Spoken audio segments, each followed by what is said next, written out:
চেরাগের মতো জিনিসটা একটু ঘষা দিই তো।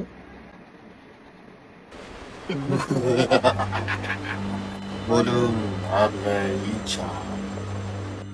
এটা কি আলাদিনের চেরাগ?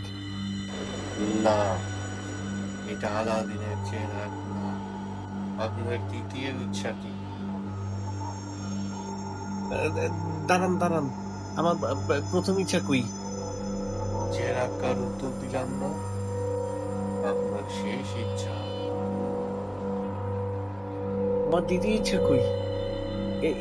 ইয়া মানে মানে ঠিক আছে ঠিক আছে, আমার শেষ ইচ্ছা আমাকে অনেক অনেক অনেক টাকা পয়সা দেন। দুঃখিত, এটা নিয়মের বাইরে। অন্য কিছু চান? এটা আবার কেমন কথা? উম, ঠিক আছে, আমার বউয়ের মাথা ঠান্ডা করে দাও। আমার চোখের নিচে কালো দাগ কি এমনি এমনি আসছি? আমি নিজেরটাই ঠিক করতে পারি না, আপনারটা কেমনে পারবো? তাহলে আপনি যান, আপনার যে কোনো কাম নাই। আপনার দ্বিতীয় ইচ্ছার জন্য